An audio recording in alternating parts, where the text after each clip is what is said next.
we went into another Spider-Verse.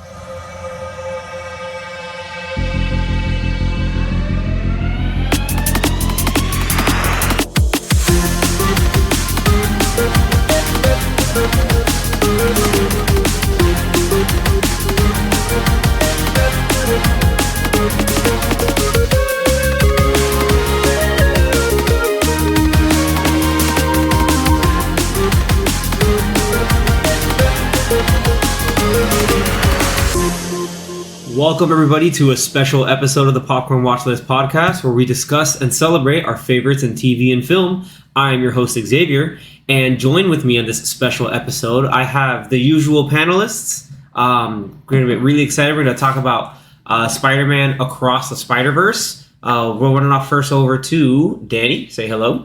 What's up? You got Zach. Howdy. And rounding out the rest of the usual panel is going to be Anthony. Hello. And guys, so Spider-Man Across the Spider-Verse. This is something we've been looking forward to for quite some time. Anthony and I had a conversation that the movie, it's been about 4.5 years since Into the Spider-Verse came out. It's kind of wild to think that it's been 4.5 years. That's crazy. Yeah. And I thought to myself, like, man, like the 4.5 years, they're definitely going to take their time, do what they need to do, clean up animation, maybe add whole new animation styles like they did with the first movie, how a lot of the different Spider-Man have their own kind of art style like within that extra universe and stuff. So it's pretty cool, but, I don't know what your guys' expectations were in this movie. I don't know. I was trying to be very cautious, especially since it got split into two parts. I'm always wary about being split into two parts. One, happy because, more is, a lot of times in this kind of stuff, more is better. But, man, it is, it's a little scary, too, because then you're like, man, can you really top the first one? Like, the first one had everything going for it. I mean, it won an Oscar for, if that means anything to anybody. But, going into this and finally getting a chance to watch it, I'll save my impressions for last, but what did you guys think right off the bat?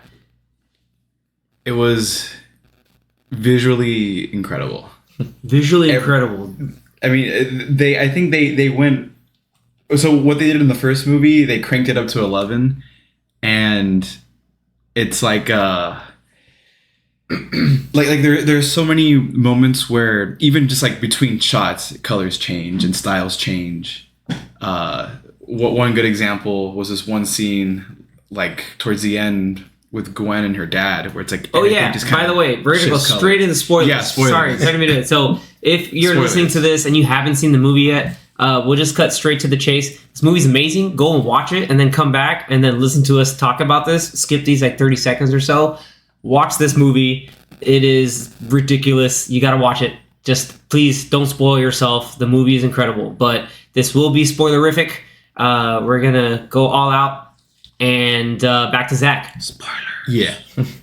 But yeah, so like scenes like that where the colors just change every shot, or like one of the characters, Spider-Punk, he changes color every time he hits something or he touches something. No, he changes everything. Like he's so like juxtaposed, like the juxtaposition of his whole like aura and his art style, that whole like kind of cutout punk outfit and punk just attire of what he is, and then it changes over to and it's so different from the environment that he's around in is awesome. And it wasn't visually distracting, but it was like, it's like Miles says at a point, it's like, man, you're just so cool. And then like I like how he was like, even when he takes off the spider mask, he's like, you're even cooler without the mask. Even cooler. Hobie Brown, why are you so cool?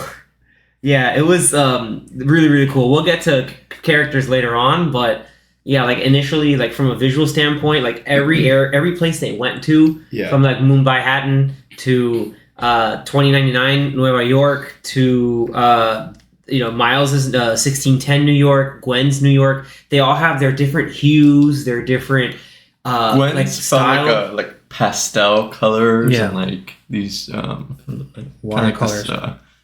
Like homemade art with like pastel. And watercolors, like Anthony said. It was really, really cool. Like Miles's, we kind of recognize, we kind of know what it's like. It's a little more like what we're sort of used to because he's like been our main character for so long. but and even having the different characters when they're in in different locations, like their art styles are still a little, at least a bit unique enough, especially like, depending on universes. And so that was a really cool, distinct way to keep that going. It reminded me a lot of like the Matrix. Like whenever you're in the Matrix, there's always a hue of green and then you're in the real world, it's just kind of shot as is. You got a lot of that in all of these different locations. Even in the Lego realm, like the Lego realm, you had all of that going on too. And then you had the live action ones too, with how like they kind of like they interlaced. Yeah, like that was nuts. Like that's a whole moment that we can get into. It's really fun as an Easter egg. Like going into Venom's universe. I thought that like the Spot was gonna be somebody that's like, oh, this is gonna be the throwaway villain, and we're all thinking Miguel O'Hara's a villain. Yeah, villain of the week. And this man's like, no, I'm like the villain of all villains right now because of what he's doing. I like the turn of it. So. Yeah, and it made sense. Of all just like, no, I'm gonna my motivation is I'm gonna show you I ain't no chump. The bagel guy. He's the bagel guy. I'm the guy you hit with the bagel. Yeah, I'm the bagel guy. I was telling Zach in the movie, I was like... I remembered that too. I was like, he's that guy? Yeah. Like, what? Because I've seen the first one again. I was like, him? Well, I saw the first one right before going to see this one. And then to Zach, I was like, who is he? Because he's making it sound like we had already met him. Mm-hmm. And I was like, I have no idea who this is. And then they showed off the bagel scene. I was like, oh, he's that guy. Okay. That random goon. Not a major character from the previous movie. No, but as they're escaping, he just threw a bagel, and in the very background it says bagel and smacks him on the face. Yeah. Bagel. Bang. That's, oh man, like this movie, like, yeah, initially, like, it is a feast for the eyes, but it's also has like the story and the arc, basically the overarching concept of the story was done really, really well. You have a whole bunch of Spider-Man from just multi-points together and kind of like protecting the Spider-Verse in essence, but the whole idea of it, and this is the kind of like thing, again, spoilers, the whole like, it comes down to like Miles, he was the only Miles Morales you saw. So it's like, it's supposed to be all Peter Parker, but then you have Miles Morales, and it's like, wait a minute, he's the outlier. And the whole idea is just like, it's sort of subverting the idea. Like, remember Stan Lee's like, anybody can be Spider-Man, but then you have the head of all the Spider-Man saying, you're not supposed to be a Spider-Man. It's like, no, I'm going to fight that back because I believe in this, and I kind of keep those values and what it means to be Spider-Man, having power and responsibility. And it was cool that he's fighting kind of against fate in that regards. And, in the end, we kind of get that at the very end too, where you see like, this is what should have happened instead of it being like, oh no, this is what really needs to happen. Like, it should have been this. Especially when you see how it ties back into the first one, where you see, like, they even showed it from the first one where the spider is glitching when it gets there. Yeah, the spider did glitch in the original too. If you go back and watch it, I was like, no way. And like, there's content, like, for all of continuity nerds like myself, like, yeah, there's continuity, but it also ties into an overarching story that they're telling. It's not. This isn't something that's just like we have to like secret hit. Oh no, we got to find a way to just kind of throw stuff together. No, like they took concepts and this small was all things. Planned. It seems planned, or at least if it wasn't planned, like, hey, let's try to make this more planned and arced out. And now we have a whole 3-part thing, which now I'm more excited about for the third one because you have a beginning, we have a really awesome middle, and you have a really awesome end. But another thing with like initial impressions, like you're mentioning the art style, you're mentioning the story. Let's talk about the music and the score. Is awesome, man, everybody's theme is so cool. Like Miguel O'Hara has that, like, it reminds me a bit of the Prowler version, but a little more. The Prowlers was pretty cool in the first one, so like this was like changed up a bit. Yeah, it's like it starts higher and then goes a little lower. I saw a video from somewhere, and I can't credit who it was, but they were reminded of the theme song to Spider-Man Unlimited from that like short run cartoon. That one I think is on like Counter Earth or a different Earth, like, which is a random trivia. But you do see Spider-Man Unlimited in the whole, spider base that was going on, so that was cool. But his theme was really cool. The overall music in general is really cool. Like, I forget, like, the stuff whenever the Spot was there was also like, at first it's like, yeah, kind of jokey, and then as he got more and more menacing, it was, oh, okay, this is getting freaky. And it was like a slow turn. Yeah. The The music for the whole, what do you call it, the vulture fight was really cool. yeah. That one and the Leonardo chase da Vinci. sequence. The chase sequence is too good. Yeah, where Miles is running away from all the Spider-Men. Yeah, that was like That was so intense and just it's like, but it's so good though. Like holy crap! Like I was the whole thing from visual, like Zach's point, visually, like understanding what's going on with the story, him like fighting off this, like it was just it was paired very well with what was going on. Yeah, it Visually went perfectly. Who did the score for this one again? Daniel Pemberton. He did the same thing from the first one, so they brought him back. Yeah, Daniel Pemberton. He did the music for Into the Spider-Verse. Yeah, his Prowler theme is awesome. And then they also had they had the score and then they had the soundtrack, Yeah, which they kind of intertwined through some of the characters. yeah. And off my point, I can't remember some of the like I know like there's some like a lot of the songs are good, and I was like, man, it's pretty cool, but I can't remember like off the top of my head like what what actual like story beats like or sorry what actual songs they had, like some newer stuff. I like how most of them is like he has his headphones on and you're hearing the song as he has it in his headphones. Or like I said, there in the, like he's laying in bed listening to the music out there in the background, dude. Like they were good. They went with what was going on in the movie, but I don't know if they were as memorable as the ones from the first movie. Well, I'm glad you said that because I was so focused on the movie that I was not paying attention to the music. Yeah. So that means it blended well with like the action and whatever was happening. They usually played it when it was like a new scene and he was swinging or walking through something or. The first one had Sunflowers, which is like Post Malone. Like, I think that was like Sway the Lee. iconic I song. think it's more a Sway Lee song than a Post Malone song, but whatever. That's just my random opinion. But he he also has Danger. There was no What's Up Danger What's in Up this. Like a super memorable scene because that shot of him jumping upside down and it was really cool. Plus, those songs were played all over the place in the movie. Exactly. So that helped. That helped or hurt? No, I'm kidding. But yeah, the score I was really impressed by because it was just like since Gwen is more focused in this movie, like they gave her a theme. I don't recall if they gave her a theme in the previous movie. They might have. I just don't remember. But like the Vulture fight, they had the Gwen theme going on, and then during the fight, Miguel shows up. So then they have like hints of the Miguel theme, and then they have a opera singer singing because of the Vulture. So it's like this weird combination. Like that Renaissance type. Yeah, it's this weird combination of like it was like a four mismatch, different things but going it was on. so good. Yeah, like, it was like it's really cool. You can tell like there's a lot of chaos, and then also you have Jessica Drew coming in on the bike, and like her adding this stuff to it, dude. Like it's so good. Like I feel like he got a lot of influence of maybe like some Inception because a lot of the music from when they're going through the dimensions and the portals, it kind of sounds like the Inception music when they're going through the levels, or the music from Tron Legacy.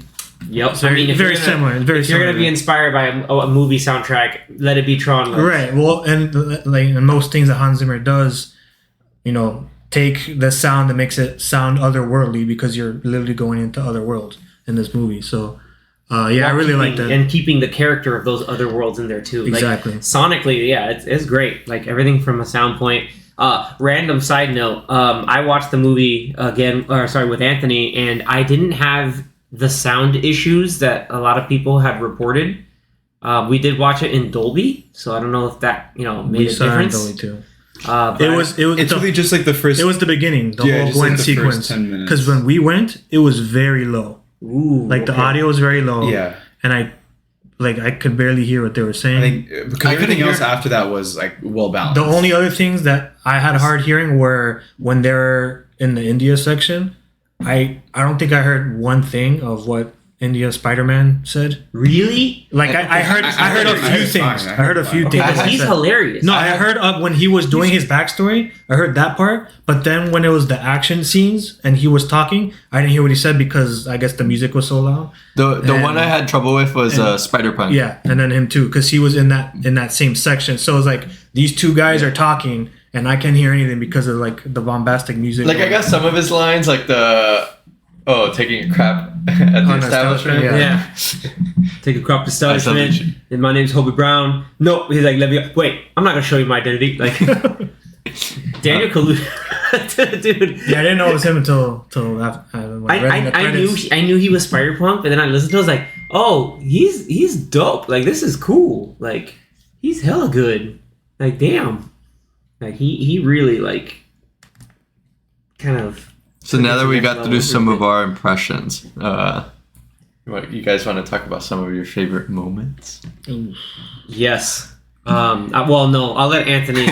I'll let Anthony say this one. Me, I don't even know him. I'm thinking.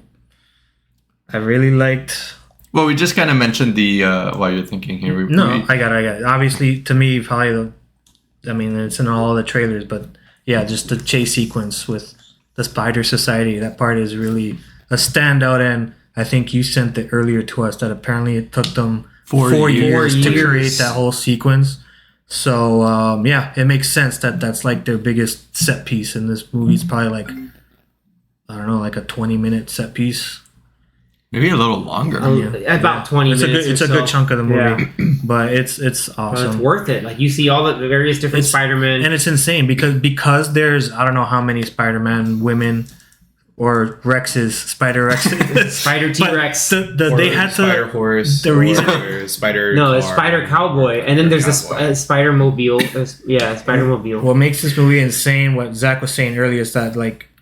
In the first movie, they had a team of 6 people total. I think it was like 6 people. So they were not only, but they had 6 different styles going on with those specific characters, and then the main style was the universe of Miles's. So it's like Miles' style with his universe, and then each character had their individual styles. This movie is the same thing, but since there's so many more characters, each character in each different dimension also has its own style. So once they go into Spider Society, you just see hundreds of Spider-Man, women, creatures, whatever is a spider thing, and each of them, cats. Yeah, each of them has their own distinct detail, distinct style, and it's crazy. So for each frame, for each moment in just like the sequences that they show all these characters, like I don't even want to know. Like 4 years, but I could just imagine how long it took they probably had teams like, all right, this team you work on these 20 spider people, and then this team you work, and they have to like individually animate them. It's insane. Yeah. Each individual Spider-Man. There were so many on screen. It's one of those things where it's like if it was a video game, you had that many characters on screen, the game would probably like freeze because there's just too much. Yeah. So yeah, it makes sense when we hear that it takes 4 years to create that scene. But yeah, that's which I don't know how they're even gonna do really impressive. Beyond by next year. Beyond another 200 spider people. Yeah, like that's assuming that they've done the did it all together. Yeah, or they did together like they did. overlapping. They did. Yeah, it was back. That's why it's coming out in a 9 months. Yeah, they're pulling a kind of like a Infinity War and Endgame kind of thing where they filmed it back to back, the year apart. They did that with the Matrix, the second and third Matrix. They filmed it together and they came out within 6 months of each other. Wow. Yeah. Well, we have Avengers. The Kang Dynasty and what's the one? Secret Wars. Secret Wars. Yeah, but they've already pushed those back. That they're no longer coming out in the same year. They were coming out within 3 months. Yeah, but that's how close it was. But that was a year ago when they made those plans, and I think a lot of plans have changed. So yeah, I think they ended up pushing the second one back to the year after. But I mean, with this one, with the amount of work that they've done, it's incredible how much they were able to do. I mean, if it took them 4 years to do that one scene, that 20-minute scene. Mm-hmm. I mean, I'm sure they were working on everything else, but I can only imagine you got to take these, put it together, take it, put it together. It's not just like we're doing all this for 4 years, it's on and off for 4 years. Because then, you animate it and you get to a point you're like, okay, maybe this doesn't work right. Let's try this. Especially the situation like the points where you have Peter having his heart-to-heart with Miles while while that whole chase is going on.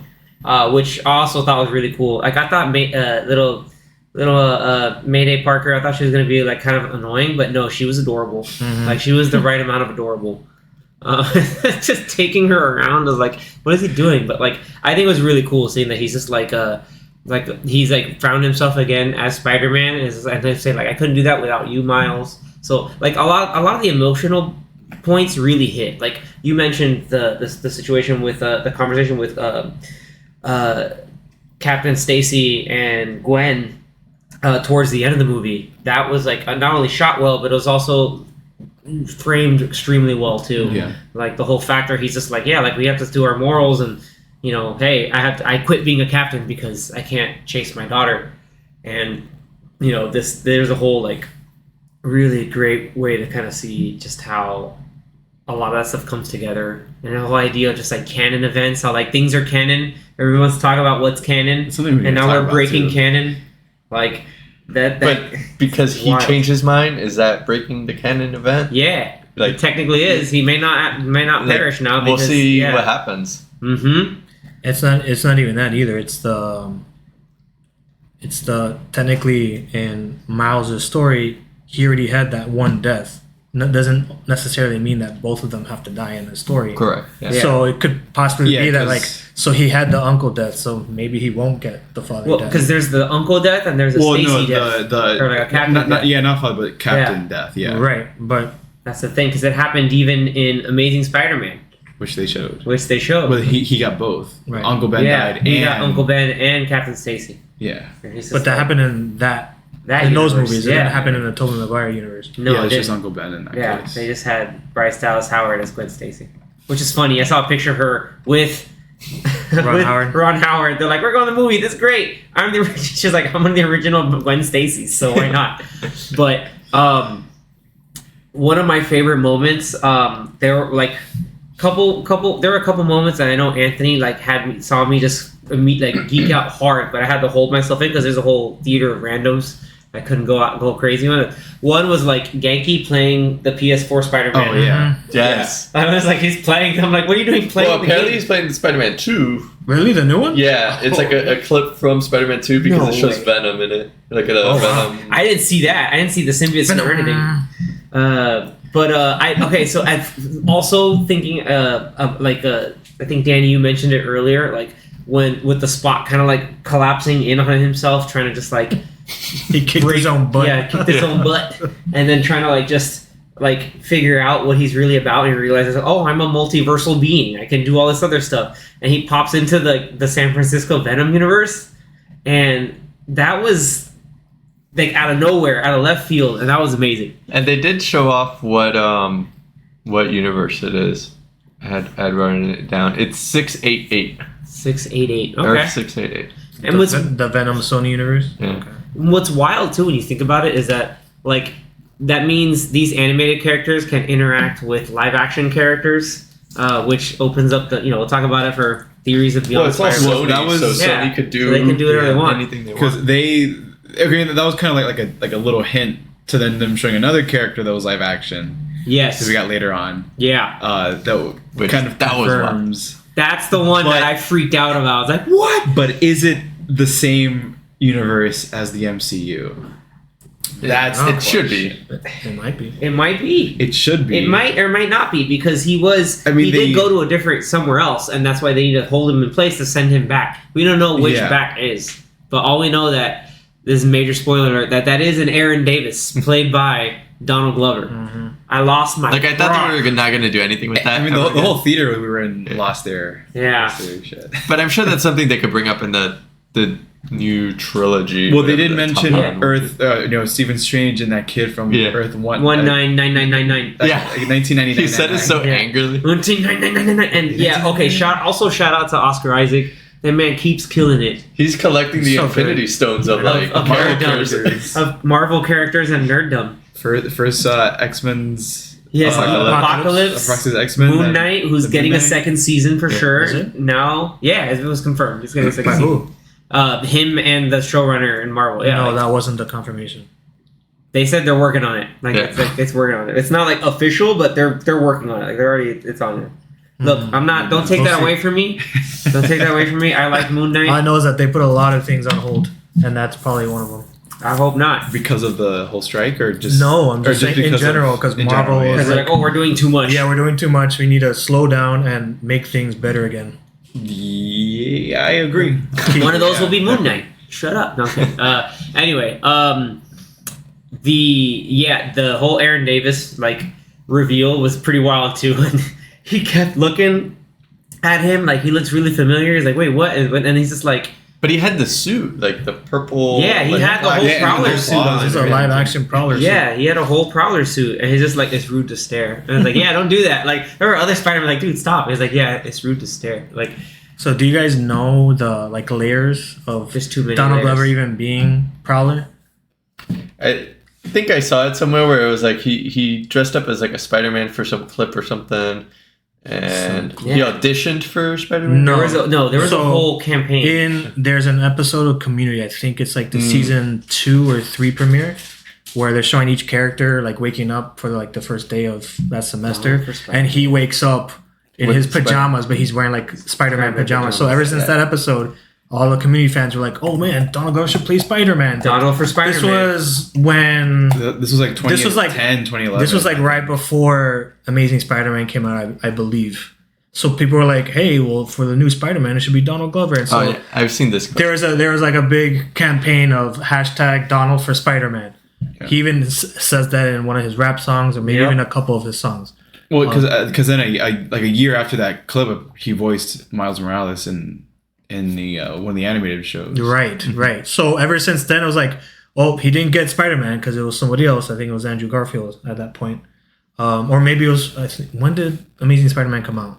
I don't even remember. 2012. Okay, so yeah, Yeah, so I guess like right after that episode aired, probably like a year later. Oh, they had I feel announced. like, I feel Andrew like the Garfield. movie was already they production. already casted who Exactly. they wanted, and they were in just pre-production. Right. So then, So it's kinda so silly to include then, him. so then, all the things that he did after that was just like, hey, well, since you weren't Spider-Man, but now he's like a huge star. Hey, we want to come and do the Spider-Man thing, and so that's why he was in Homecoming. It was like another nod, like, hey, well, now you're kind of older. You can't really be Spider-Man. We have our own, but now you can be this character. Yeah. Because Homecoming, Prowler. he was actually Aaron Davis. And Yeah, he's just and like, he even hits says he it. hits like, oh, I have a nephew. Like, Yeah. Yeah. nunch, yeah, nunch, wink, yeah, wink. like it's kind of crazy out in these streets, and I got a nephew, and I don't want him to get hurt. And you're like, damn, like that's cool. But then it's like, oh, he's just like, I love that scene where he just like, he still has him stuck in it. He's like, dude, I got ice cream here. He's like, you need to learn from this. Yeah, you learn from this. It's like, I have ice cream.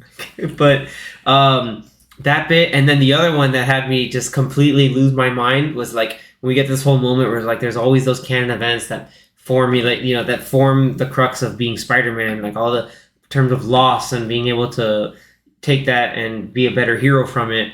All the different Spider-Men talk about that, like, like we always have that, like we have to, it's something we have to go through and experience, and and so it's like, oh, there's a captain, and it starts to be like, no, it's got to be the case, and like the various Spider-Men show up, and then we get the sort of vindication between Anthony and I, because we sorely missed this iteration of Spider-Man. Actually, Josh Keaton as Spectacular Spider-Man So good. just pops up in the art style and the whole animation, and like He got gives like a Miles couple his lines. They showed him too. twice. Yeah. They showed it twice because when they were showing like the web of different, I guess, like the canon. Uncle Ben's dying with the Peter They there. showed Spectacular. They showed like in the far right the spectacular part. but without the mask. Yeah. It was just like him as that Peter. scene, Yeah. him as Peter. But then he straight up just comes out and has a line. I'm like, I was like, this is insane. Well, Like, speaking of that too, because then like Dos Santos and the other two directors, they're fans. Yeah. Or like Phil Lord, Yeah, like I'm they're sure they're fans all of fans. Spectacular, and they're like, Spectacular. we need The show's is too good. So good so far. Yeah. Spectacular's so good. Then you're gonna finish the season 2 and be like, I want the season 3, and then Ultimate Spider-Man happened. But the plus side, Donald Glover did play Miles Morales in Ultimate Spider-Man. That's the one. that's what they show. Yeah. But also in earlier from that scene, when Miles, they're looking at all of the anomalies, I guess, that had broken through. One of the ones that they showed was the video game Spider-Man. Yeah, Right, Insomniac the PS4 Spider-Man. one. Yeah, he had the suit and everything. And with the voice actor too. Yes, that's that Yuri Lowenthal voicing, doing voicing. Yeah, which was- they went through and they're like, we need you to do stuff. Come on. That's dope. And then other little cameos in that part too. One was a voice cameo by Alfred Molina. Yes. His Doc Ock saying "Hello, Peter," Hello, Peter. from No Way Yeah. Home. And I'm pretty sure there was another scene. There's another prominent voice that is in the movie that was in that J.K. Simmons? Yeah, he got it. Yeah, Dude, he's like every, three different J. Jonah Jameson. He's all in the every time. single. He was yeah, Jameson in Spider-Gwen's universe. He was The Lego- Jameson in the Lego in the universe. Lego Lego universe. He was Jameson in I think 42. Zone In 42 at the end. 42, yeah. Oh man. It I mean, was- they did have the Toby and Andrew sequence, but did you guys notice a Tom Holland one? I didn't No. see No. one. Okay, I don't think there was one. Okay, so that's where I was It's going to get credited into. though in the Really? Yeah. I don't think there was one. That was one of the things I was looking out for it the gonna get second time and I into. didn't see it. really. The other voice cameo that I was going to mention was Tom Holland's, where I think it's the scene where Miles is transported into Earth 42, but he doesn't know that he's in Earth 42 yet. He's swinging through the city and he's hearing all the voices. I feel like one of them was Tom Holland for sure. Like one of them sounded very much like Tom Holland. What were they saying at that point? Like They were like flashbacks or something. Oh, is that like the scene where he's swinging through, but like everything's falling? Yeah, that scene.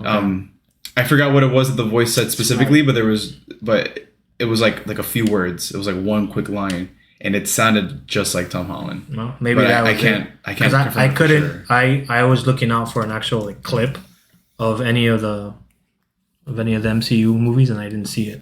Because that's something that will, when it comes out on. So he's digital or actually DVD, not then, yeah. listed as anything in IMDb. that's what I'm saying Tom in Holland. IMDb. Yeah. I mean, they mention the MCU universe. Like correct. Miguel mentions, Yeah. like don't even get me started with this Doctor Strange and that kid from Doctor Earth, Strange sounds like he 1999. shouldn't practice medicine, Yeah.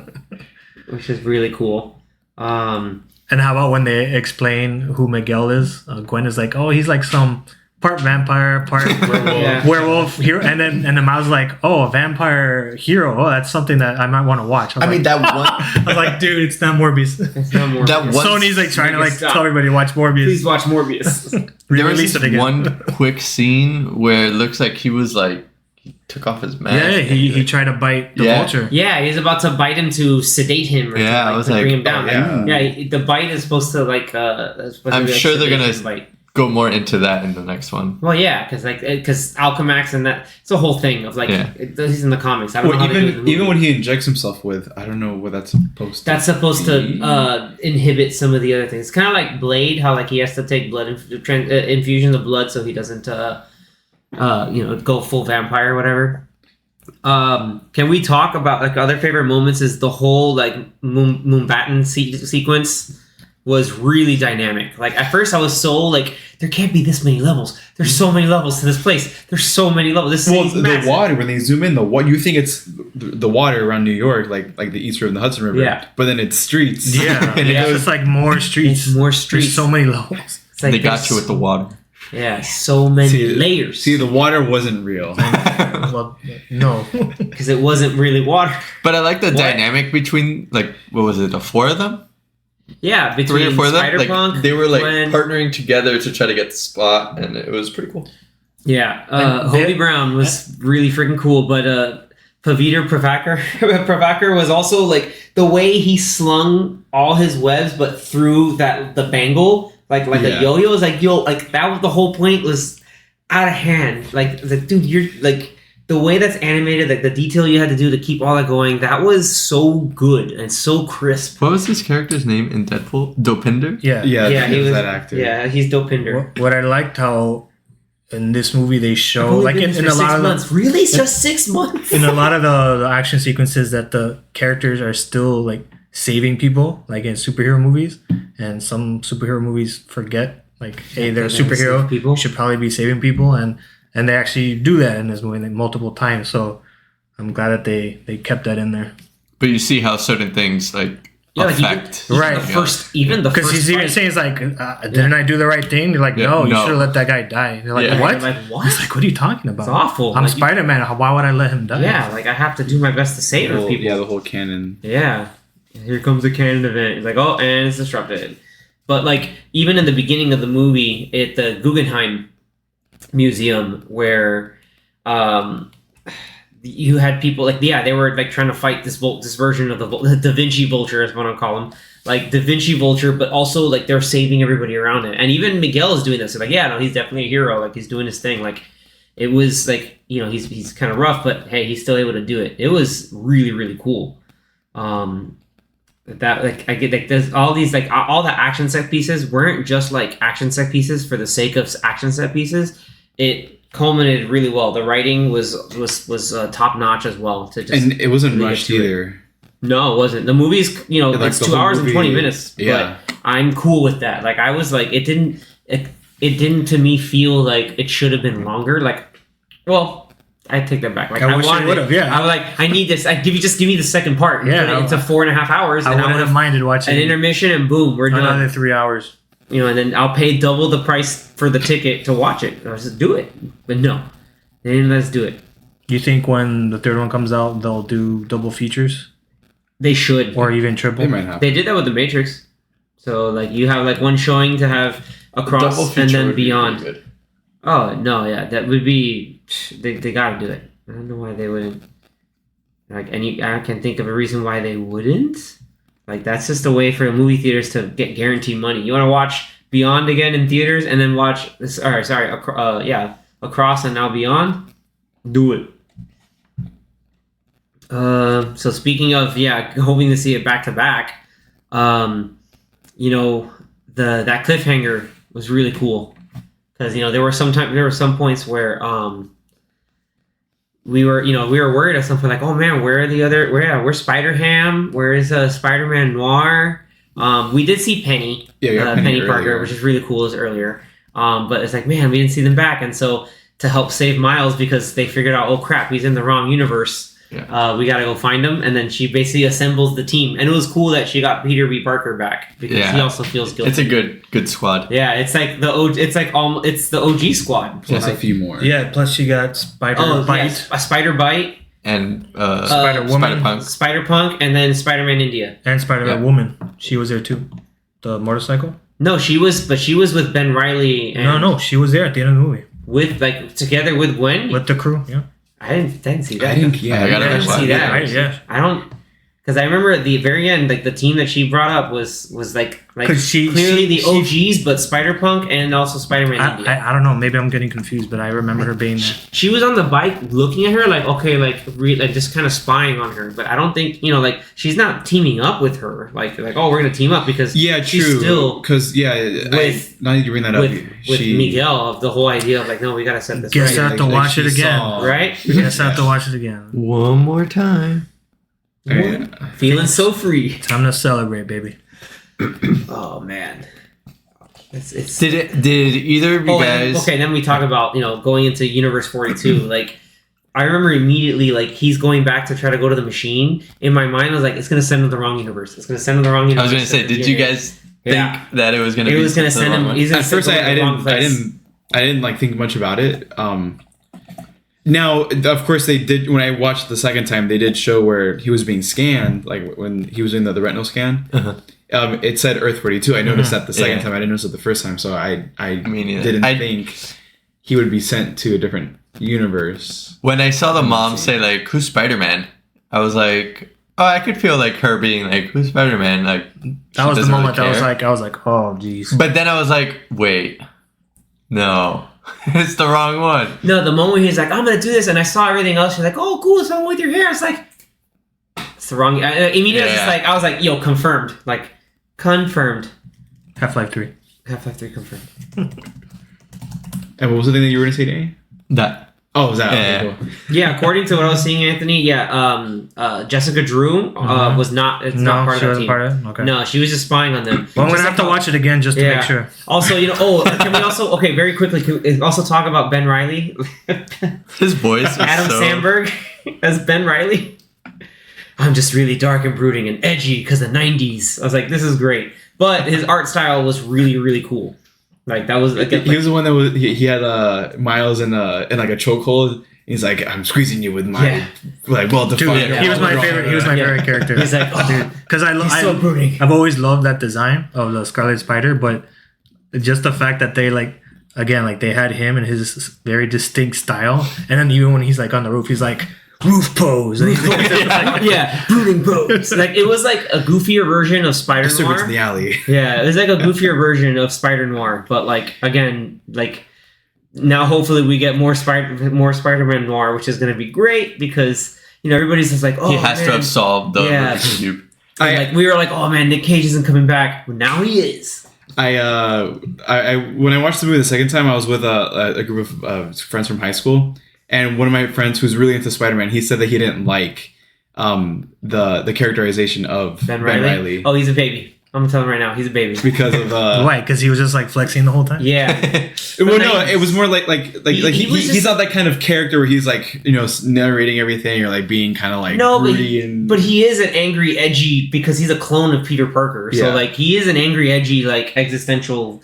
I don't know what's gonna happen with myself, but yeah, like totally. Because he thought like it was funny, but I guess he felt like it didn't really hold that true to what the character was supposed to be. That they were just kind of like having fun with it. I don't know the character all that well, so I wouldn't know.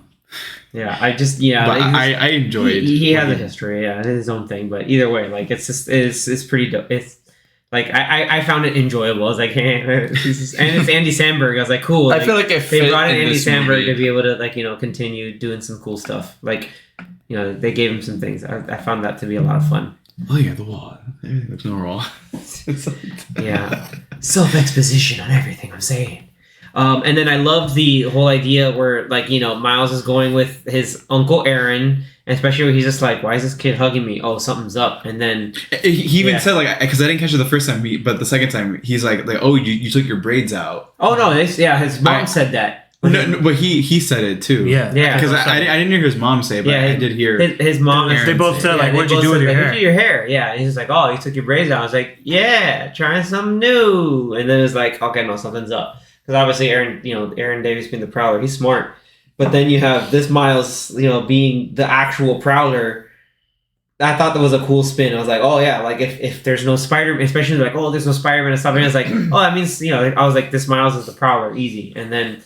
Like, you can tell that he's just like, I don't want to fight me, but, he got his Venom Blast ready. So, like, that was a great way to end the cliffhanger. Like, oh, like normally you find cliffhangers like, oh, the hero's really bad. There's no way out. This one's like, oh, no, something's going to happen. He's going to get out. Yeah, he's like, I'm going to get out. Yeah. And stuff's going down.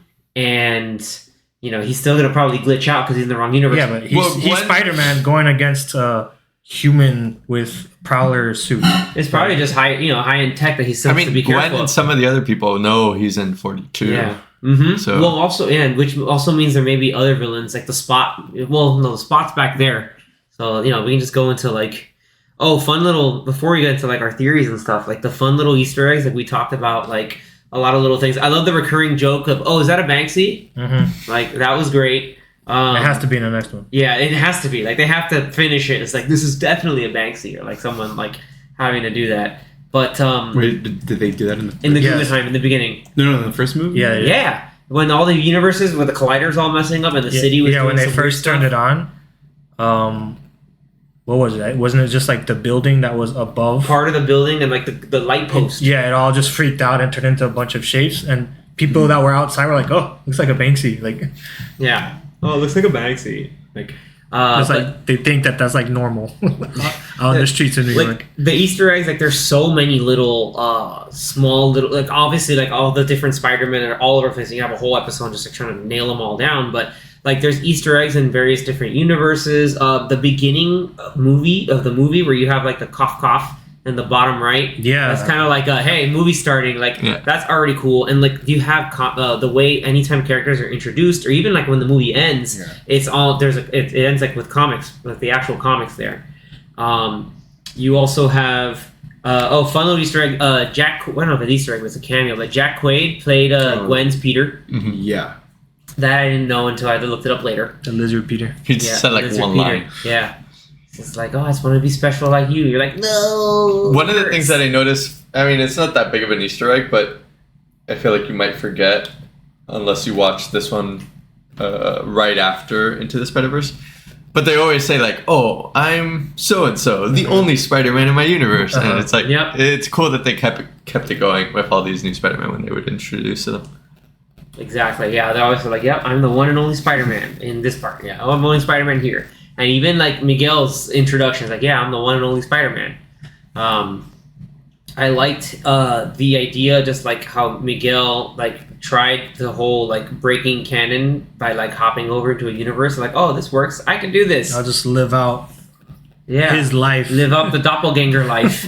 And, you know, destroy that reality is like, no. That whole reality is now gone. Which was rough. There's a little Easter egg. I think Mayday, little May Parker, I think in her room had like either something knitted or something of Spider-Ham. So that means either he's like a character, like in universe, just like a character, or like he remembered my time with Spider-Ham and I'm gonna make this other stuff.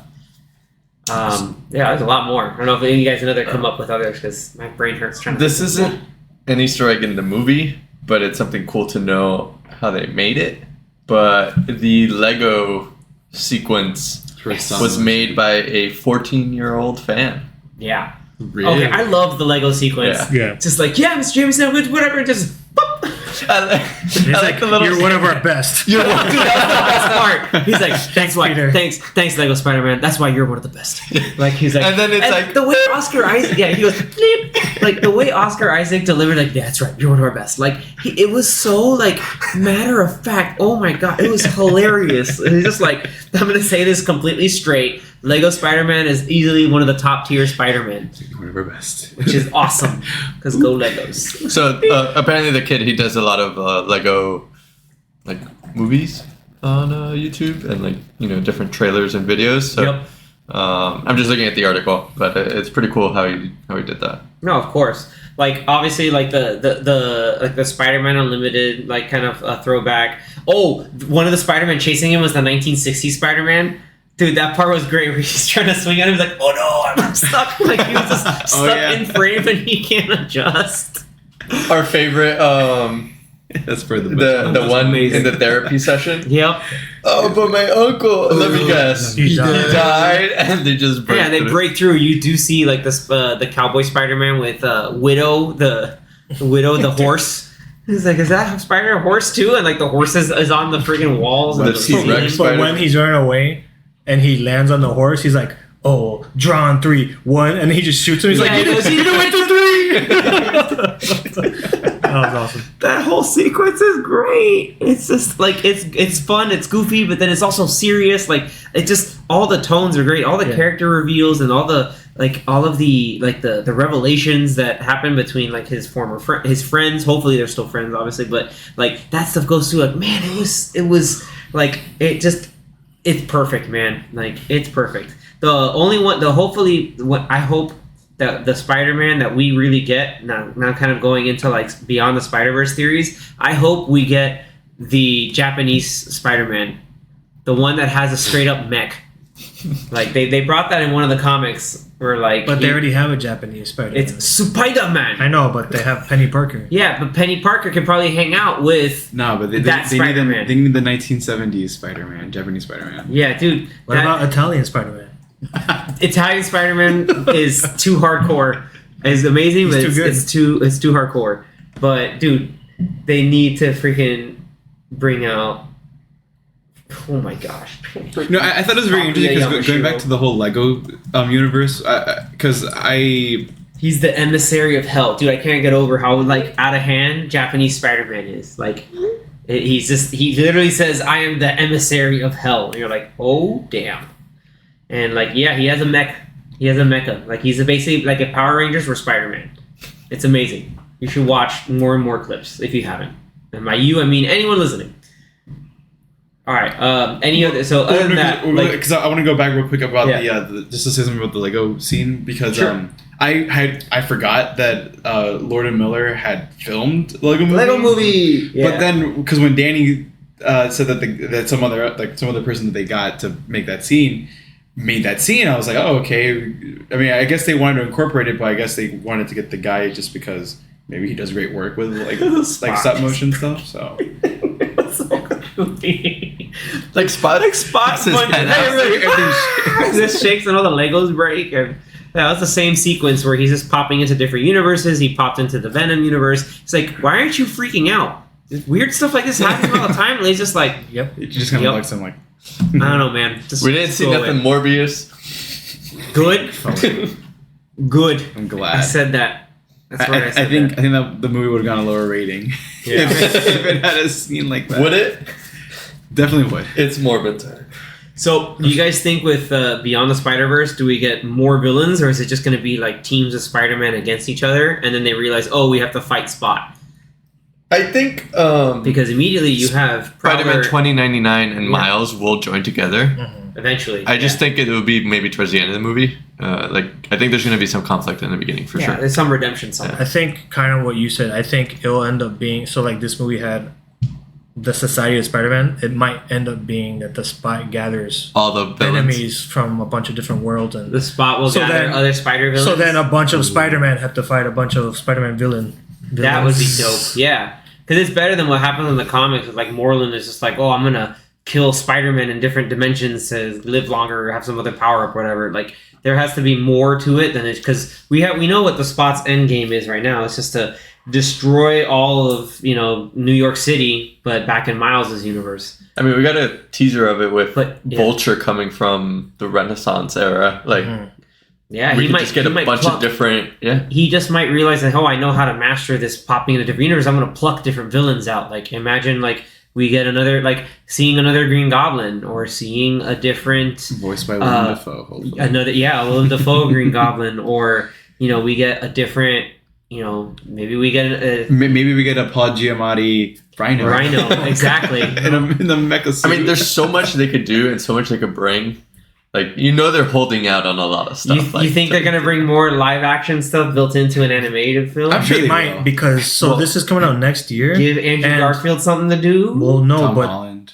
when is the Madam Web movie coming out? Isn't that They coming out might soon? incorporate some stuff. So with they that. might incorporate that movie. Might even have things to do with this movie. Yeah, because she's supposed to. Maybe she's the one that in charge of the Spider-Verse. in the Yeah, end. or maybe Yeah. she is the one telling Miguel to do all this stuff, and who knows? Yeah, I mean, it kind of came to a point where like he's in charge of this, but is it really his own like his plan? Like they kind of insinuate like yeah, it's all his plan, like the Spider Society. But yeah, could it be a Madam Web thing or something higher up or something bigger? We don't know. My speculation, I think, for the next one, it's not along the lines of like, oh, maybe there might be other villains that Spot might pick out here and there.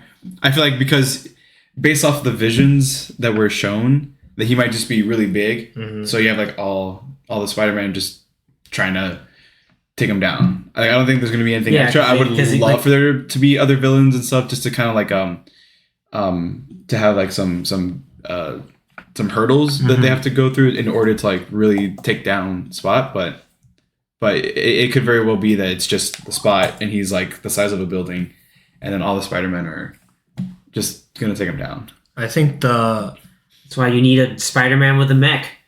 Just saying, Japanese Spider-Man. I think the like the main issue, which was Miles going back to save his dad because supposedly Spot's gonna kill him. Yeah. I think that will get resolved within the first chunk of the movie, and at least to me, I think that his dad's not gonna die. And so then after it doesn't happen, then Miguel will realize, oh well, maybe things don't have to stay on the path that we think it has to stay on to stay in canon. But And wouldn't then the canon be disrupted in his universe? the thing is, he's an anomaly, so technically he shouldn't have a canon because he's not supposed to be Spider-Man. Yeah, he's Miles Morales, not Peter Parker. Remember, So all I these think guys are that's Peter gonna Parker. be maybe like their reasoning. That like, makes sense. not all the things are gonna happen the same way to him because he's technically nobody because he shouldn't be Spider-Man. Yeah, that So then maybe he'll realize like, oh well, okay, well you were right. Let me help you out, and then Spot well, that might does be more other of a stuff. technicality. Maybe. like on. I'm just saying I don't think Yeah. they will spend the whole third movie with him trying to save his dad. I think that will be resolved between the beginning or third. maybe the first third, and then something else is going to Well, happen. he's still stuck in another universe. So the Right. first third is like The first third is him trying to get back home. get out of the situation he's in, which Yeah. shouldn't be too hard because he has Spider-Man powers, and then Gwen and the team find him and take him out of there.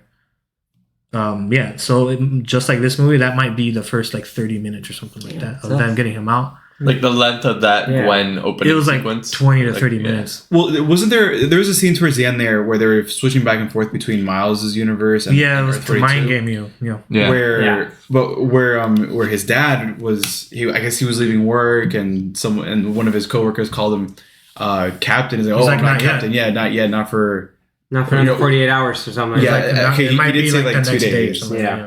I don't know if he said like not until tomorrow, not until like 2 days or whatever it was. Yeah, so like So that Miguel gave us, and an idea. yeah, Miguel and Spider Woman are there waiting for like the event to happen and making sure that nobody messes with it. But everyone else is like, nope, we gotta change that. Yeah. So yeah, I really don't think that's gonna be 2 hours of the next movie. yeah, I don't So- think so either.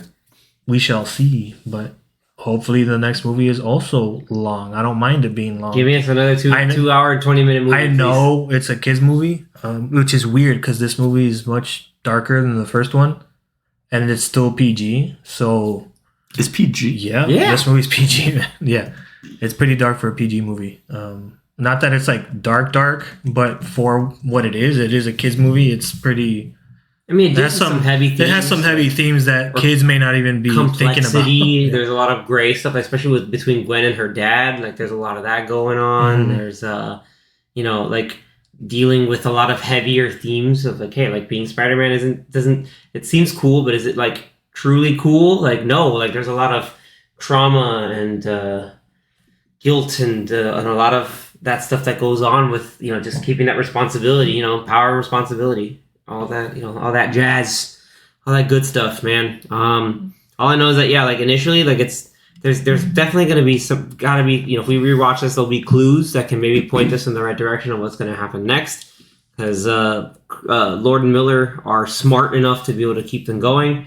And the directors of these movies are also just really talented. One of them comes from Airbender, it's Joaquim Dos Santos. Airbender and Korra. Oh, he Yeah. worked on this. Yeah. He's one of the 3 directors. Yes. Mhm.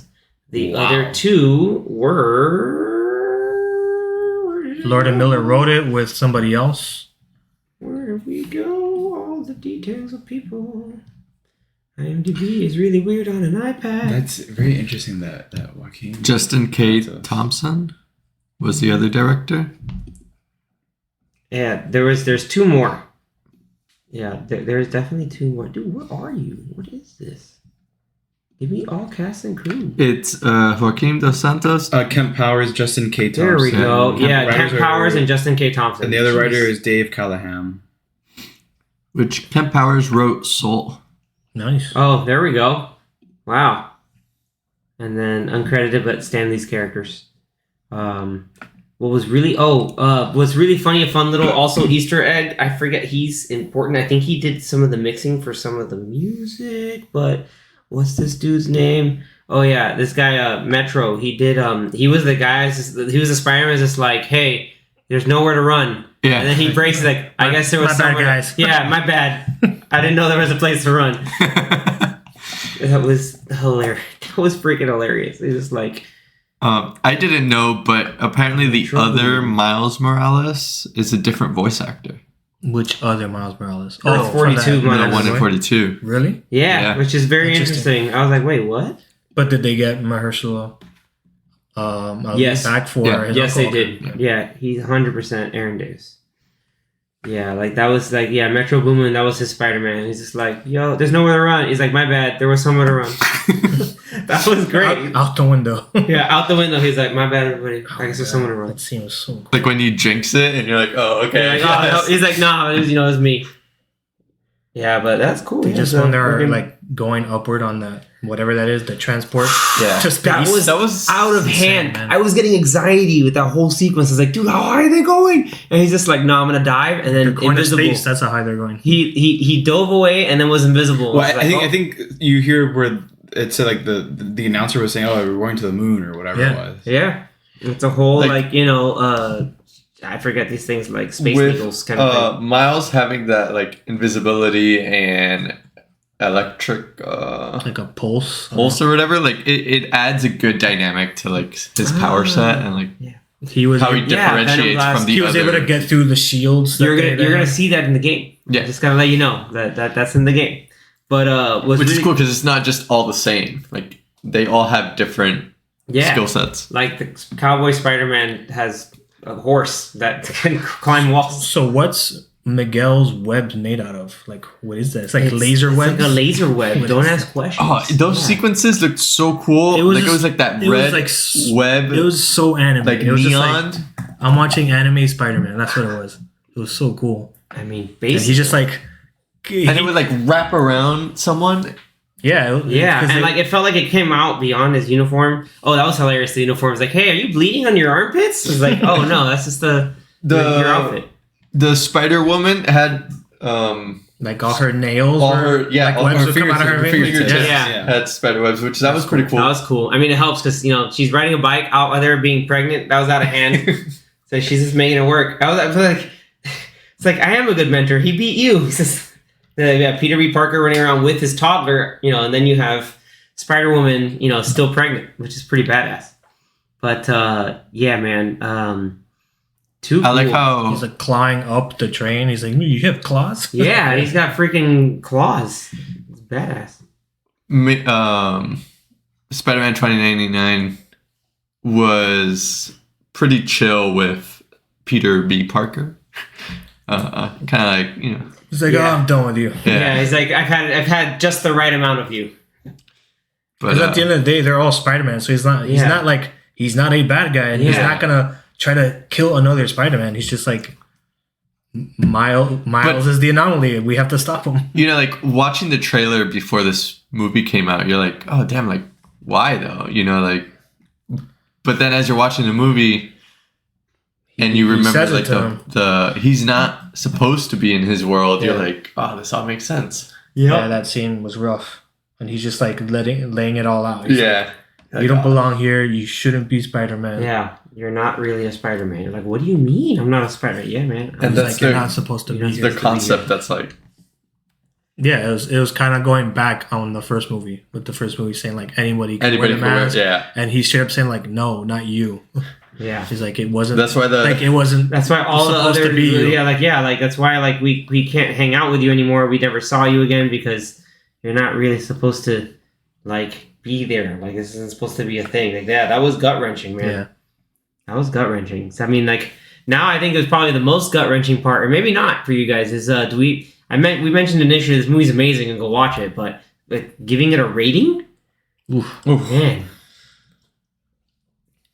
What are you Lots guys gonna of do? lots of webs. Lots of Yeah. webs. A whole lot of webs. I don't know. That's a tough one. Especially with it being it's hard to rate this without knowing what comes after it. But like, if it was just on my own, man, And we haven't reviewed the first one either. yeah. I mean, that one's a solid 9 in my book. Like, at Like least. I'd give I guess I'll go. I'd give Into the Spider-Verse a 9 and this one a 9.5. So you like this one You like better? this one more? Yeah. Okay. Okay. All right. Anthony, and what do you think? It was rough because I've been thinking about it like over the weekend.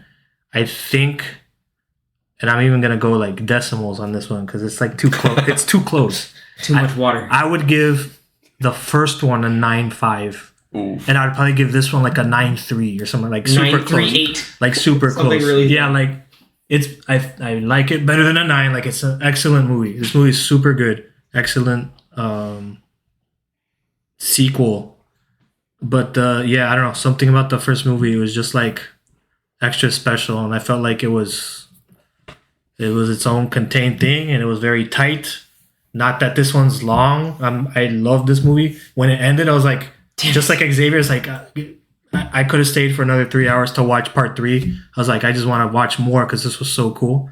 But I think just because it was like it had its main story, but since it didn't end, it wasn't its like complete thing. It's just like, oh. I feel like if it did have its own ending with still being a continuation, then it might have gone above the first one for me. But yeah, it's like for me like Matrix Reloaded syndrome, right? A little bit. No, because Matrix Reloaded isn't anywhere near as good as this. Yeah. I mean, I really like Matrix Reloaded compared to most people, but I'm saying like if you can compare Matrix 1 to Matrix 2, like Matrix 2 isn't like, oh, just 2 notches below the first one. Like the first Matrix movie is too good. It's an all-timer in movie history. But yeah, this movie is. I think I remember reading some tweets or some reviews saying like, after this movie, if the third movie is as good or better, then this might be like one of the best trilogies like ever for made. sure. And It's trilogies of all time. And whoever said this, like, they're not wrong, because Yeah. this is like, at least for me, because I think I mentioned it before, like Toy Story 1 through 3. I'm not really counting 4. Like 1 through 3, that's one of the greatest trilogies, and this like either matches it or is better already with the 1 and 2. Like just movies in general, I mean, just like In movies, Yeah, I'm talking about general. in movies, Because I know I agree with there's that. a lot of I agree there's with a lot of that. good live action trilogies, but like Lord of Toy the Rings. Story, not even just Lord of the Rings. yeah, Lord of the Rings, yeah, that's Indiana what I'm saying. Jones. That's what I'm saying. But so Like- not even like just animation. Toy Story 1, 2, and 3 could be up there in a top 10 with How to Lord of the Train Your Rings or Train Your Dragon is consistent. or Godfather, one of those. Even Well, though, the third one's not that great. yeah, but the thing is, that third one not being that great is still better than so many other movies. Like you're comparing that third one to excellent 1 and 2s. That's why. True. So I agree that this movie is really good. Go see it multiple times. A lot of people already did. It's making a lot of money. Yeah, I hope it makes more. Yeah, I hope it makes more. I'm gonna go watch it this I'm weekend. glad, like, because the first one, even though we all saw and we all liked it, the first one, like, barely anybody watched it. It didn't make any money. It made so much more opening weekend across the Spider-Verse. Opening weekend, I think. 5 times more. Yeah, the first movie made like 40 million or something. Opening weekend, nobody watched the first movie. I think word of movie- mouth. no, I think word of Picked it mouth. It won an Oscar, and it got put on Netflix during the pandemic. So I think Yeah, once it got Netflix on helped it. Netflix, I think more people got The more whole people were total able to box watch office it. was 384.3 million. Yeah. Yeah, I think they're On a there $90 already. million I think they're there already with They're already worldwide. with this movie. Yeah. So Right now, I mean, right now it's sitting at 236.7 million on one weekend, with $100 million budget. right? This movie's only like 10 million more than the first movie, which is Yeah. insane because it's a lot. It's a lot longer. I would have and there's expected the movie to be in like the 150 million maybe budget. Well, the thing With is, how so much they you know put how into like it. they did the two together, so that's probably why they were able to keep it low. So they probably worked on a 5-hour movie, and it probably took them 200 or 300 And they million just to make the split it. 500, and they split it. Here's part 1, which is this movie, Yeah. and part 1 was 100 million. Part 2 is probably like another 100 or 120 or something like that. I mean, I would expect this movie to make $1 billion. No, I don't think it'll make $1 billion. I feel Only like- because Think it only won't because make it's $1 still. billion? No, I don't think so. Only because of when it came out.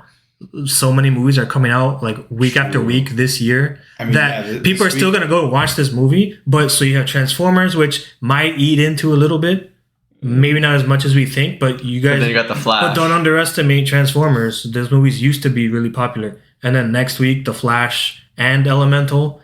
So kind of two other family/kid movies that you can watch that's not Spider-Man or Little Mermaid. So it's like there's a lot of competition in the PG space.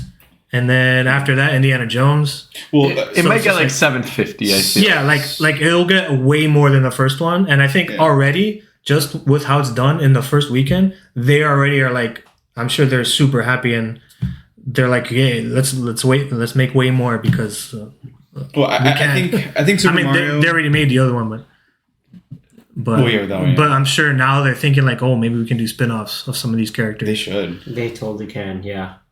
I mean, Super Mario got lucky that when it released, not a lot of other major movies were coming out. It had a the good weeks gap. following. But it didn't get lucky. That movie was gonna make money. Well, yeah, it was gonna be a lot of money Mario. regardless. It's Mario. But the It's fact a that, me. no other major movies were coming out, Mario. it helped with it being I think weekend, like every weekend it was the highest grossing had the best box office numbers Yeah. or whatever it was for each weekend. And it's still making money overseas, so And now digital. And yeah, It's like Maybe. number 1 in digital. somehow when they're charging like $30 for it. Wait, what? Mario. Mario. Digital Mario, yeah. You know they brought it out digitally.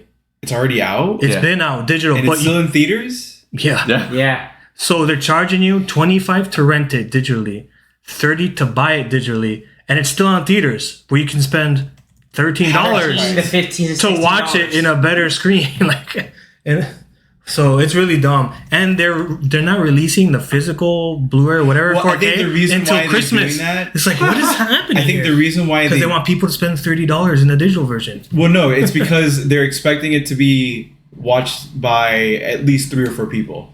So they're getting their money's worth by charging what some of what 4 people would pay to go watch it in theaters. Kind of like what Disney would do with their $30 like whatever they called it, like with Mulan and some of those other movies that they charged $30 that was silly. to get that access for. Yeah, that went away. Yeah, it's because they're expecting That was it only to because of be- the pandemic. Yeah, but they were expecting that it would be a family of 3 or 4 people watching it, or a group of people watching it, which is why they charged $30 to kind of make up for what they would have made in the theater.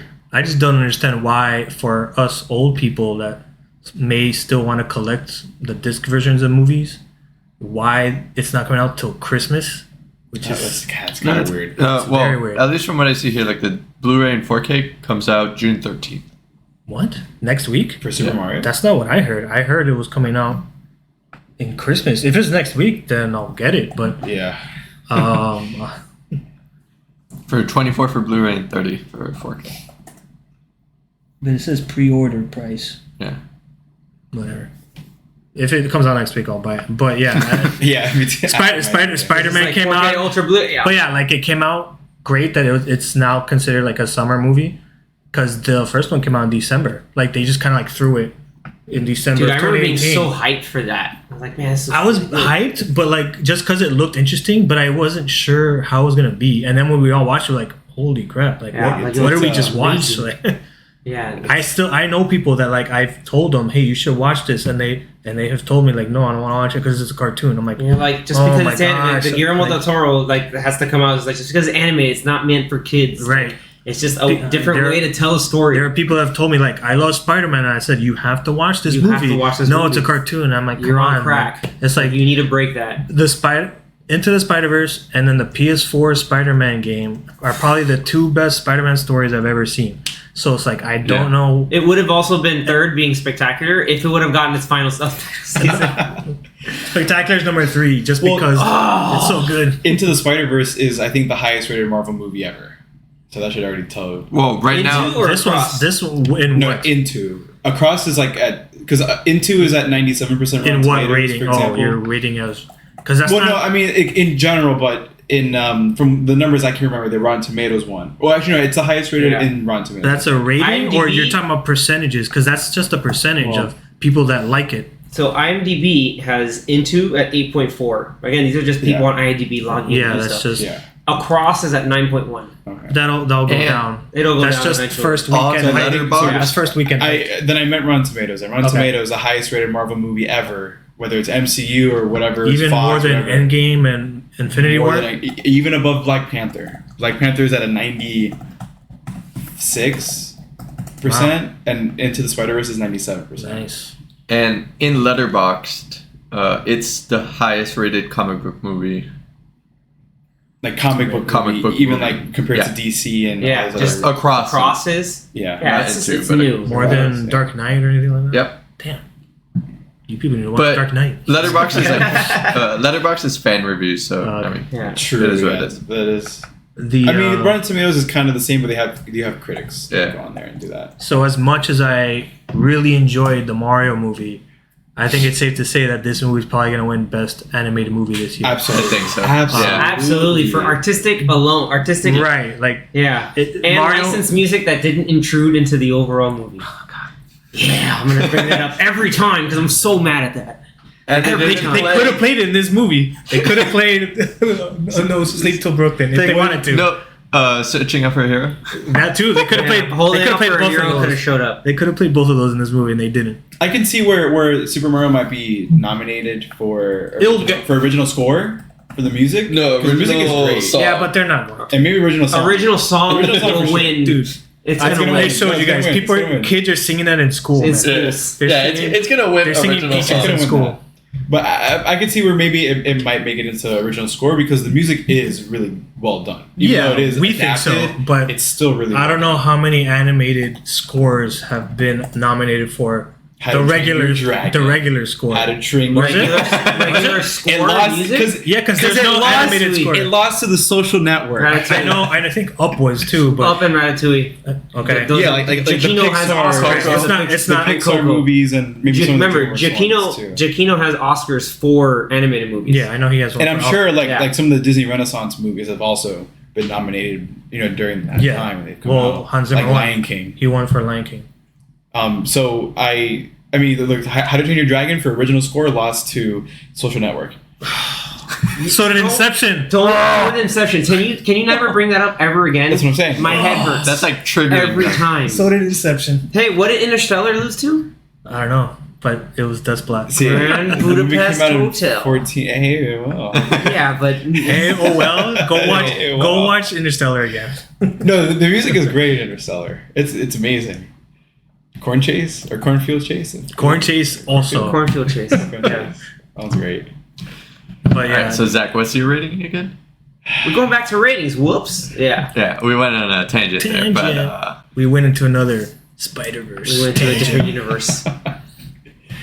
So my rating is a pretty simple one because I give the first one, Into the Spider-Verse, a 10 out of 10. There you go. There you go. This one Oh. I also give a 10 out of 10. Oh, Wow, there we go. evens. double. Even There you go. Stevens. 10 out of 10. Like- Like, you can't. I love that. Like the one thing that's like, it's like it could be seen as a good thing or a bad thing. I see it more as a good thing. Is that the whole movie was a build up. There was no climax. It was all just rising action. Right. For us to get whatever the final showdown is going to be for this.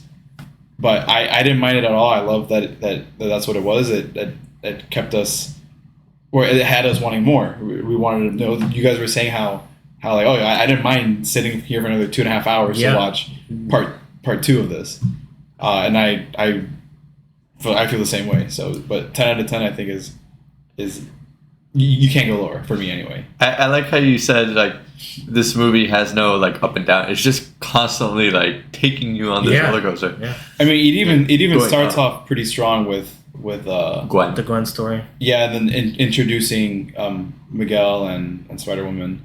And then we didn't get to mention, but like she revealed to her dad later. Oh, then, Yeah. Yeah. That she's she's Spider Woman which. or Spider. It would be Spider Girl. Or yeah, I think they said Spider Girl, but I like that. Have they said how that old a she lot. is? I don't know how old she is. In Who, Jessica Drew? no, Or Penny? Gwen. No, Oh, she, Gwen? she's probably like 50. She 60. went to prom, so she's a little Oh, older probably than 18. Peter. I'm sorry, than Miles. Miles is 15, I think. Yeah, so she's 17. Yeah, I think. 17, 18. Let's say 17. Remember, because they're like, But she usually looks like, oh, old she's enough older. to vote. Yeah, exactly. They're like, she's old enough to vote. Okay, before we go on and like, talk about Yeah, you have to talk about we the- talk about the all flag. the banter between Rio and Jeff, like Brian Tyree Henry and oh my god, I had her name. Dude, Oh, like the mom and the Yeah, dad. Miles' Yeah. parents. like Miles's parents continue to be amazing. Like they continue to be Like the Like, first one, I feel like great. it focused more on the dad, and this one focused more on the mom. Mhm. But then this one also had scenes of like the mom and the dad together, Yeah. like a lot of fun moments. So Luna Lauren Velez plays Rio Morales. So she was incredible. She was so good. What's really funny is that she's actually born in Brooklyn and raised in Queens. So she's definitely got definitely the Burroughs flavor in there.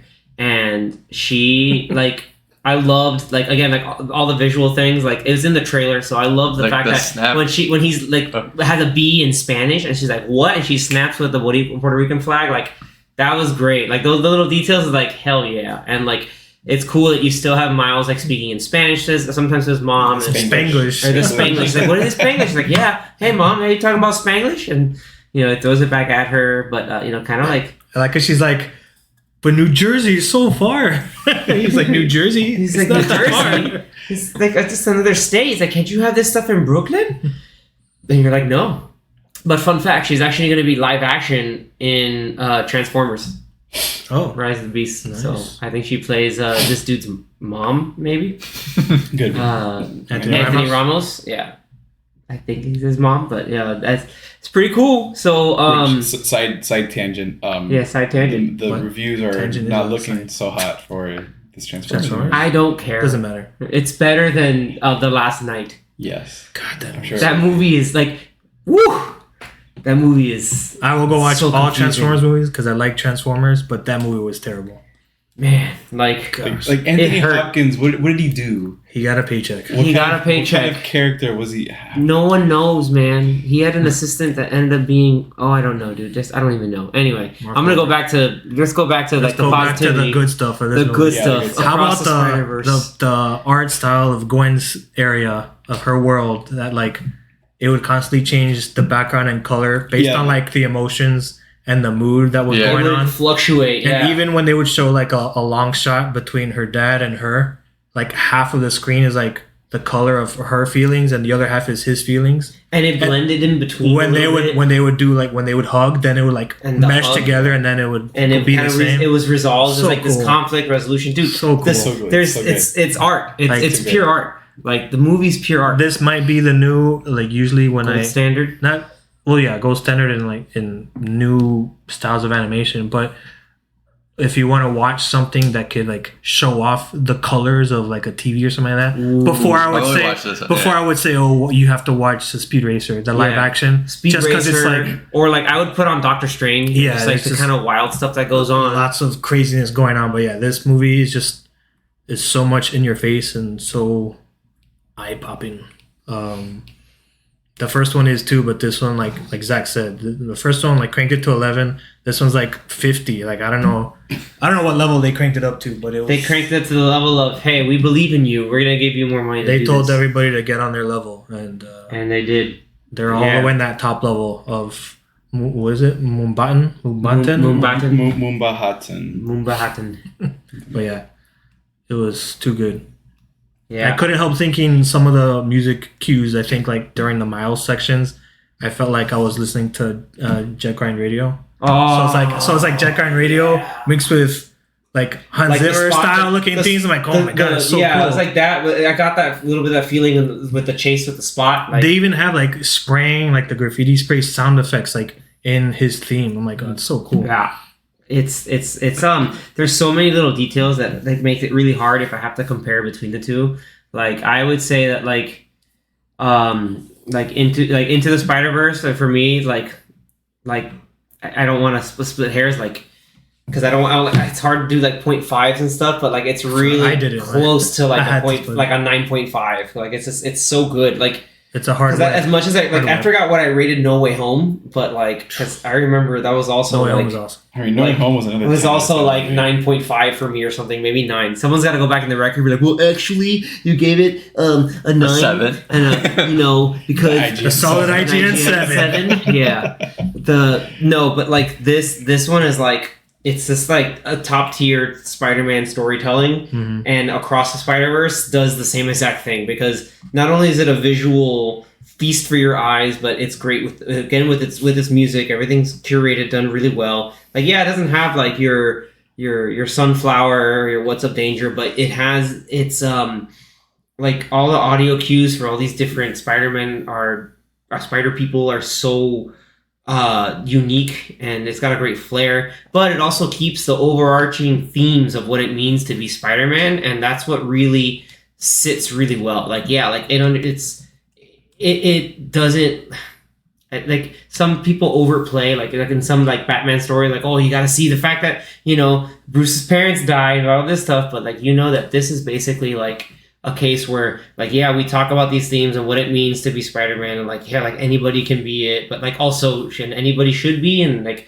how you fight against the notion of what should happen and what you can control, and you belong where people you're not supposed to belong. Really great impactful themes that go with all of this, and even made like as someone who I thought like the Spot was going to be just some like throwaway, and literally I said like oh it's going to be a throwaway villain, but like it really helps understand, and because of the animation all put together, like you understand his point of view of just like it's all your fault, and I'm gonna show that I'm someone to take serious, like my life is over, but now I'll do this too. Like you get that. And it's done so well. All the voice acting is incredible. All the Easter eggs, the fan service moments, like it's so good. Like, and even like having Miguel O'Hara like as like a sort of like secondary antagonist, like it was everybody's characterized extremely well. Like if it's a 9 point, like I'd have to like rate it the same score, like a 9.5. Like they're both the same. Like they're just so great. I'm just hoping, like I won't want to get super ultra hyped up for the final film, but it's getting really hard the more I think about it, not to get really hyped for this. If it's 9 months away, we might be getting trailers by like the end of the year. 6 months. I mean, by December, yeah. Hopefully by December we get it. Or most likely if Madam Web comes out later this year, Maybe some clip. then they might have a trailer during that When movie. is that supposed to come out? I this thought it year? was coming out this year. And then we also have Craven. That's next year though, isn't it? No, No, it's supposed to come out in 2024. Yeah, next year. Oh yeah, Sydney Sweeney's in this. That's random, but also great. it. Yeah, Madam Web 2024. Next year. So they have 2 movies coming out next year? Yeah. Or is Craven coming out further down the line? Craven's gonna be later, but I know for sure it's next year. Oh no, sorry. Craven's coming out October of this year. This year? Yeah. Oh wow. Okay, we'll probably watch it come out like just before the Spider-Man 2 comes out, game wise. Probably, and they kind of promote and tie in that. Yeah. Because he's in Spider-Man 2, so. Maybe. Cool. Yeah, we'll see. What the hell's Russell Crowe doing in Craven? And whatever, man. Okay. I'm not gonna... So I feel like this movie didn't have that scene, like the What's Up Danger scene in the first movie. That it had like that memorable picture, like of just him kind of like falling down, but into the city since he was upside down. I'll counter that. No, what I'm saying, that's what I'm gonna say. But Okay. they came close with that moment where he's talking with Gwen. Damn it, you And took it from me. They're literally on a clock tower, which Upside is down. upside down, and then just like hanging upside down, looking into the city, and the city's upside down. It's really cool. While talking about, And it looks like because of Gwen the water, Stacy's dying in multiple universes. and because of the like the water, it looked like it's a reflection of the city Yeah. on layers. Like, Yeah. dude, like that was, So that where was it's like close. water, how good the water was, Zach. So that's how good it was. Yeah, It's like how like they kind of like did it slow at the camera, like I would- as she was like walking to the I would underneath. love that as like a Yeah. big poster or Yeah. like a big like frame, something. I think like you in could my take house. a screenshot of any scene in this movie, And and maybe it'll just be put like it in a poster. poster worthy. Yeah, a poster. Yeah, 100%. Yeah, 100%. So let's get off the high from the swinging that we've been doing with swinging across the Spider-Verse. Let's get a little. Well, I have Back a in. question. Like the last Oh, question. rewind. Okay, last question. Question here. Well, not a question, but more like an opinion. But I want to see what your guys' opinion would be too. This movie did Multiverse better than Multiverse of Madness. Yeah. Yeah. I mean, yeah. Okay. Yeah, because I think partially it's because different tones and stuff, but that's like saying Everything Everywhere All at Once did Multiverse better than It did. Multiverse of Madness did. because it did. Which it did, yeah. Yeah, which it did. Which But you don't know because you haven't seen it. Yeah. Which one hasn't you seen? Everything Everywhere All at Once. But you Yeah. saw Multiverse of Madness. Yeah. Yeah, we saw it all together. we saw it Okay. together. Well, I saw a tweet where someone was saying they should have swapped the titles. This should have been called No Way Home. And No Way Home should have been Across the Across the Spider-Verse. Spider-Verse. But He didn't. I don't see it so anywhere. much the other way. Yeah, but in this yeah. one, I could see No Way Home. This one, yeah. I mean, sure. Damn, it's wild. Multiverse of Madness came out last year. Yeah. Yeah, it's Early been a last year. year. Well, like May of last year. Yeah, last year around this time was Thor, I think. July was Thor. Yeah. Man, wild. Time flies, everybody. Don't freak out. And the reason why I have that opinion is because the movie is called Multiverse of Madness. Yeah, they only went to two other multiverses. I mean, it's the Well, madness of so having to go to technically, multiverse. so in that and also, one Wanda's scene- mad, so it's madness in And it's multiverse. Mom. Mom, Doctor Strange mom. Doctor Strange mom. Multiverse of Madness is Doctor Strange mom. Because she's a mom. But no, in that one cool scene where him and America Chavez go through whatever. yeah, that was kind of quick though. I know, It was like but so 30-second. right or one before I tell you how many universes do you think they went through? You're asking me. Yeah, I'm asking. I heard it was like 20 or 22 or something like that. Yeah. So like when you watch it, you think like, oh, they go to like maybe 10. Apparently they go to like 35 or something like that. 35. That's just Yeah, like just how quick in succession that like they flash Yeah. by. Sam Raimi, you're insane. But they didn't spend like a sufficient amount of time. Only in like 2 of them. Yeah, only in 2 of them. They spent half the movie in one of them, Pizza Papa. and then the last like, Still a good movie though. 20 minutes. I like Still a that good movie. Yeah, I like that movie. Multiverse of yeah, Madness. Sam Raimi it's for the win. it's a good movie. I just Yeah, musical note fight was This- very Sam Raimi. Like, it's good. Anyway, yeah. yeah. Across the Spider-Verse did Multiverse better. Than, I mean, yeah, like the conceit now, at least most audiences get it and understand it, so that's fine. I'm cool with that. All right, buddy. So, winding it back in, let's spin a different web here. So we're going back to our weekly recommendation list. This time it's Zach's turn. Flipping it to Zach. Thwicking it to Zach, right? Did you say thwicking it? Thwip? It's a thwip. Yeah, it's a thwip. Thwip it to Yeah, Zach. flipping it to Zach. Okay, this is kind of a tough one because these are. I mean, again, these are like last time. These are movies that I haven't seen yet that I'm kind of forcing myself to watch. Good. Some 90s movies. Well, I mean, some of them might be 90s. Some of them are more recent. How? But I know what you did last summer. I think I do. the one that I want to watch most in this case, yeah, it's a tough one. I think is gonna have to be. Ooh, I think Schindler's List. Wow. That's the one you want to watch. Wow. Yeah. Okay. That's a strong one. That is. It's gonna be an intense. It's another, it's next another one of episode. those strong ones like Full Metal Jacket apparently. No, it's No. much stronger. I mean like but stronger. like in that scene like it's like a It's tough. it has It's like a tough watch. it's intense. Yeah, watching it's ones, it's a tough watch, dude. Like even more so. Yes. then Than more so Full than Metal. full. Yeah, it's more so than Okay. Full Metal Jacket Ooh. because yeah. A, because Full Metal Jacket is fictional. I mean, so is I mean- Schindler's List, but it's based off of true events. I mean, Full Metal Jacket is it's obviously based off of the Vietnam War, but Schindler's List is actually based off of Like it's probably Yeah. more of a biopic than No, not It's just it's depicted very realistically. okay. yeah, no, like there was actually a guy named Oscar Schindler, so like it was Yeah. actually there. That And will- this movie's in black and white, so you have to deal with it. No, that's fine. That's Yeah. fine. I'm fine This will with also be my first watch. Really? Good. that. Ooh, Yeah. Interesting. Maybe Yeah. we should watch it So together. I picked a movie that someone else has not seen. There you go. I just It's you're long, never right? so Isn't like it you long? think so you know how okay so I'm just gonna warn you right now. You know how you think like Ray Fiennes. What do you know him most for? Voldemort, of course. Okay, so you think that's his most villainous role, right? Probably. Throw that junk out the window when So, you watch Schindler's List. because he plays He is Schindler. he is a No. real No, Liam Neeson. Okay. Liam Neeson. That's awesome because The Liam Neesons. Neeson's is awesome. Is, Taken before Taken. yeah, he taken some of the. He's taking names. Well, he does. He does take names to save them from the concentration camp. Yes, that's totally a thing.